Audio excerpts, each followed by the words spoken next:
మరి రాహుల్ గాంధీ గారు పెద్ద పోజులు కొడతా ఉంటాడు కాన్స్టిట్యూషన్ పట్టుకొని.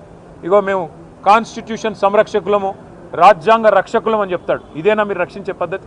ఒక శాంతి ర్యాలీని భగ్నం చేసి, ప్రజలకు నిరసన చెప్పే హక్కు లేకుండా చేసి, ఎక్కడి వాళ్ళని అక్కడ అరెస్టు చేసి, ఇదా మీరు చేసే రాజ్యాంగ రక్షణ నేను అడుగుతా ఉన్నా.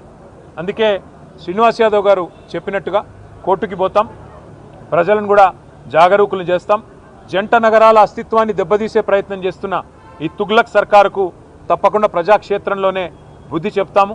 అట్లాగే నాకైతే సంపూర్ణమైన విశ్వాసం ఉంది, తప్పకుండా మళ్ళీ కేసీఆర్ గారి నాయకత్వంలో మా పార్టీ తిరిగి ప్రజల దీవెనలతో, తప్పకుండా ప్రజల ఆశీర్వాదంతో అధికారంలోకి వస్తుంది. గతంలో మేము రాజశేఖర రెడ్డి గారి ప్రభుత్వం ఎంసీహెచ్ను జిహెచ్ఎంసీ చేస్తే మేమేం వ్యతిరేకించలేదు. ఎందుకంటే హైదరాబాద్ అస్తిత్వాన్ని ఆయన ముట్టుకోలేదు. కానీ ఇవాళ ఈ ముఖ్యమంత్రి హైదరాబాద్ అస్తిత్వాన్ని దెబ్బతీసి జంట నగరాలను జంట నగరాలుగా కాకుండా ఏదో ఫోర్త్ సిటీ అంట, ఫ్యూచర్ సిటీ అంట. ఫ్యూచరే లేని ముఖ్యమంత్రి ఫ్యూచర్ సిటీ కడతానంటే ఎవరు నమ్ముతాడు? ఎవరు దాన్ని విశ్వసిస్తారు? అందుకే మేము చెప్పేది ఒకటే, మళ్ళీ మా ప్రభుత్వం అధికారంలో ఖచ్చితంగా వస్తుంది.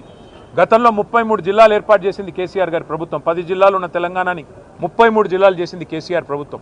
ఒకవేళ సికింద్రాబాద్ ప్రజల మనోభిష్టమే అయితే, సికింద్రాబాద్ ప్రజల మనోభిష్టం సికింద్రాబాద్ జిల్లా కావాలన్నదే ఉంటే, తప్పకుండా మరొక జిల్లాగా సికింద్రాబాద్ని కూడా ఏర్పాటు చేసే దిశగా మా ప్రభుత్వం వచ్చిన తర్వాత ఆలోచన చేస్తాం. ఈ ముఖ్యమంత్రి గారు ఉన్న జిల్లాలు తీసేస్తా అంటున్నాడు.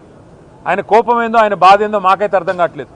ఎవడైనా తెలివైన ముఖ్యమంత్రి 2016లో జిల్లాలు ఏర్పడితే 10 ఏళ్ల తర్వాత జిల్లాలు సెటిల్ అయ్యి, కలెక్టర్లు కూర్చొని, ప్రజలు అలవాటు పడి, ప్రజలు కరీంనగర్ పోయేవాళ్ళు సిరిసిల్లలోనే పని చేసుకుంటుంటే, మహబూబ్ నగర్ పోయేవాళ్ళు గద్వాలలోనే కలెక్టర్ గారిని కలుస్తుంటే నీకొచ్చిన నొప్పి ఏంది నేను అడుగుతా ఉన్నా. 33 జిల్లాల్లో 33 కలెక్టరేట్లు కట్టుకున్నాం.